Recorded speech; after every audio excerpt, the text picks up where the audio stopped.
ګرانو کتونکو سلامونه، لبخان شیرپوی یم، کیمرامین ناصر یاسر خان دی. تېره ورځ په باران کې یوه زنانه یوه تورسرې راغلې وه چې کور کې چې ماشومانو ډېره شوې ده چې قدرې وس هم نشته چې موږ هغوی له چای پخه کړو. نن موږ هغه ځای ته رالي وه کور ته، خو پرون هم باران ډېر زیات ورېده او په هغه باران کې د دوی دغه کوټې را څڅېدې. نو چې نن ځای ته رالي نو واقعي هم هغه شانتې ده. دا یو 2 مرلې کور دی، 2 مرلې کور دی. دا چې کوم دی نو دا د دوی لار ده، لار. او دا لار چې کومه ده نو دی باندې جنازې کټ هم نه راځي او دا هغوی په خپله خبرو کې هلته کې ویلو.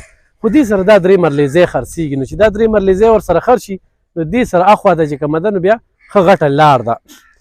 نو دومره پیسې نه دي، خو وي تشه جیبه ته مې دښمنې. نو خو داسې څوک وي او د دوی سره مدد کول غواړي نو بلکل رابطه کولی شي. ګرانو کتونکو دا وګوره، دا د دوی دروازه ده او د دې کور ساختن چې کوم دی هغه بیمار دی. هغه دغه کې وي چې دا لرګي دې کور ته لګولې وي. دا وګوره دې ورته دا لرګي لګولې وي، د شپې دوی دلته کې ژوند کوي. دا چې کوم دی نو د دوی د کچن نه پته لګي چې دوی په دې هفته کې بلکل څه نه دي پخ کړی. او دغه وګورئ چې دغه هغه نغرې دي، دا نغرې وګورئ، دا تاسو بلکل کتی شئ چې د سره دې ځای کې څه پخ کړي نه دي. دا زه تاسو بوزم دی کوټې ته وګورئ، دا کوټه ده او په دې کوټه کې تاسو ګورئ چې دلته کې دا وګورئ دا را څڅېدلي دي. دا وګورئ دا هر څه چې کوم دی نو دا را څڅېدلي دي. نو هېڅ قسمه درکې لګي نه او پکې خو شته، خو چې بجلي شته دی او که نه. ښه باران تېر شو، څنګه تېر شو؟ نو بس حالات هم دغه و چې څه پخ کړي هم نه دي. وړو به دغسې ژړل که چا به راولېږله، خوب هم خوړه ګینې زه قشرې به ناست وو. کوټګۍ راساسي، کوټه راساسي، درک هم نه لګي. سړی بیمار دی، سینې بیماري یې ده، کار روزګار نشي کولی.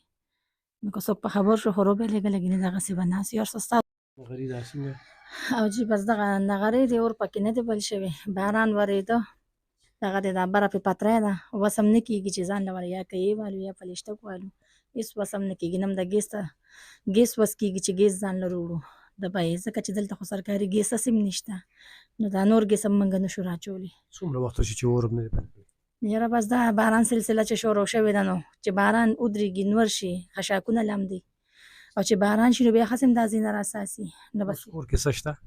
نو بس حالات دغه دي چې د پلار یې خو دا 3 څلورمه میاشت ده چې بیخي یې کار کړی نه دی. روژه وه، روژه تېره شوه، روژه کې یو څه بل څه خلکو راکړو هغه هم ختم کړل. بس اوس دغسې د الله په اسره ناست یو.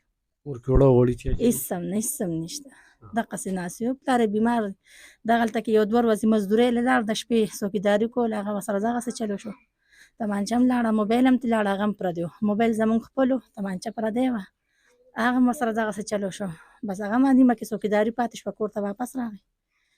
بس هغه څوکیداري ده له بل چا ورکړې وه، هغې چې ته د اختر دپاره تللي وو. نو هغه هم ورسره دغه شان زیاتې وشو. کار کسب یې شته دی نه چې بل څه کار کسب وکړي. کار کسب یې زده نه دی، دماغو بیماري هم ده، ساده هم دی ډېر زیاته. بله خبره دا ده چې ټاټکي مزدوري بیا کول اوس په ډاکټرانو هغه هم بنده کړې ده. دا دوړې کار والا نه دی ښه. ګرانو کتونکو هر څه ستاسو د وړاندې دي. ډېر د مجبورۍ نه چې کوم دی نو دغه ویډیو کوي. د دې ویډیو دپاره چې کوم دی د پلار نه اجازت اخیستل او بیا دې خوا نهرې تېرېږي، خو معاشره داسې ده چې ولې په کیمره ولې راله ینې چا د کوره چاله څه ورځي نو خو پیغور ورکوي. او کور چې کوم دی هغه ستاسو د وړاندې دی چې دا یو هفته شو په دغه کچن کې دوی څه پخ کړي نه دي او په دې ټول کور کې نه وړه ښکاري نه غوړي ښکاري. دا حضرت مې اکلی دی.